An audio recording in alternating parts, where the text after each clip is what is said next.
bakunzi dukunda mwiteguye kumva umugani mwiza umuzigizigi umuzigaji tugomba gutaramana tugomba gufata umuco tugomba kugendera kuri gahunda hanyuma ibintu byose tugakomeza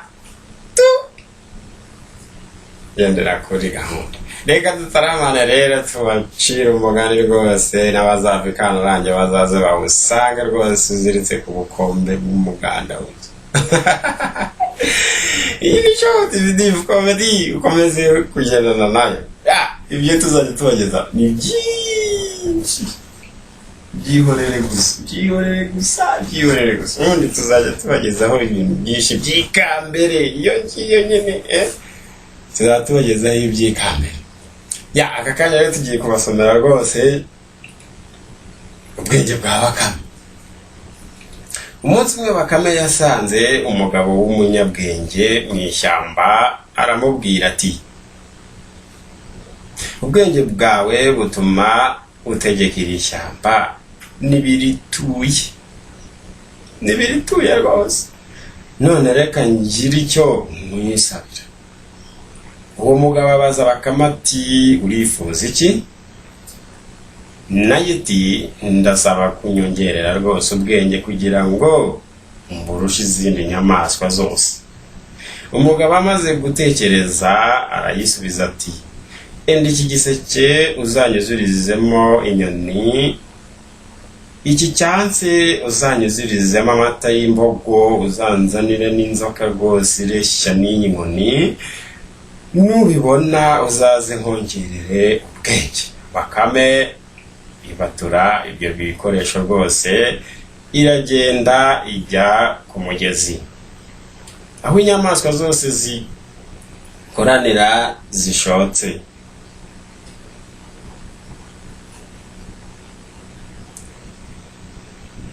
Amashoka ageze inyoni ziza ziririmba umusubirizo, maze Bakame asohoka aho yari yikinze arivugisha ati ashwida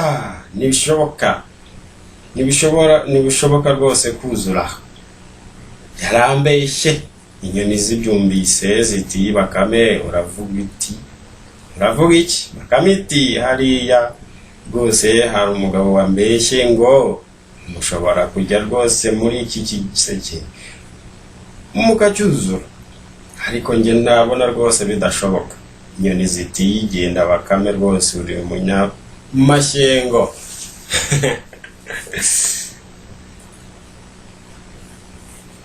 Ti reka nze tukwereke. Iya mbere irinjira, iya kabiri icokamo, iya gatatu rwose bikomeza bityo. Nuko Bakame ibonye cyuzuye ikubitaho umutemere rwose irarumya, ihisha igiseke iruhande rw'umugezi irinumira. Muri ako kanya imbogo nayo irasohoka. Maze gushoka Bakame yibonye ati yewega Bakame, mbega ngo abantu barakubeshya, ibi bishoboka bite? Ntabyemerane. Imbogo irayisubiza ati uravuga uduki Bakame? Bakame ati ndeka nibishoboka. Imbogo iti ese ni ibiki? Bakame iti nateze n'umuntu anyemeza ko ushobora kuzuza rwose icyansi amata aho ngaho dawa, ariko njye rwose mbona ko bidashoboka. Imbogo iti ishingo ryawe rwose ndarizi rwose Bakame, reka nze rwose nkwereke. Bakame izunguza umutwe rwose iti ntibishoboka rwose. Imbogo iti reka nkwereke. Nuko igira icya ihagarara hejuru y'icyansi yivuruganyirizamo mu kanya nk'ako guhumbya kiba kiruzuye.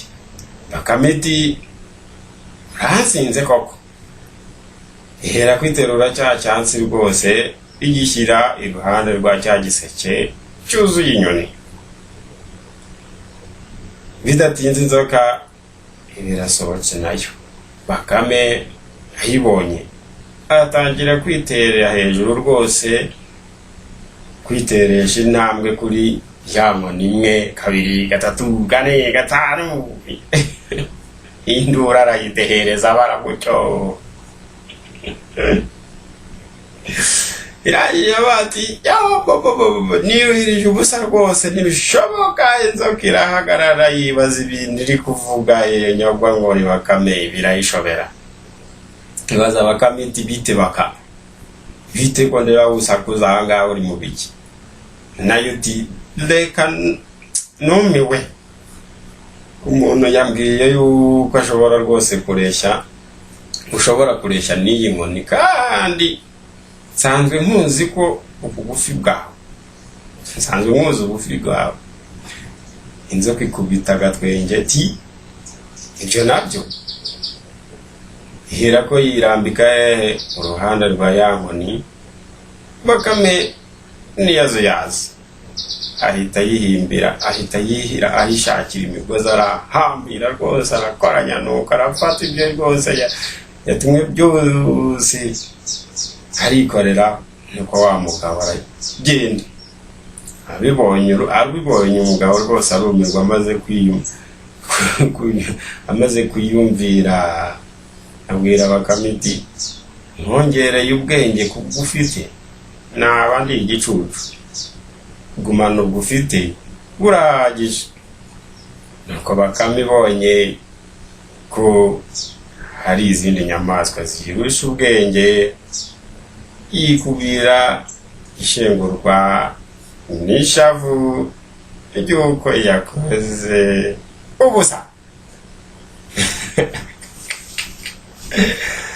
Bakame rero yaje guhita yimyiza imoso ibona ko hari izindi nyamaswa zigendesha amaguru yombi bantu bakuru rwose bana batoya yavuga ati rikada singiye kuzajya ntega n'umuntu ni inyamaswa ikomeye cyane ihita igenda rero avuga ati ndabihombye naruhiye ubusa nyine reka nduhire umugabo nakundi birangira gutya turabakunda turabishimiye abantu bakuru n'abana batoya aka ni agakuru katuma mwicara mukagira gute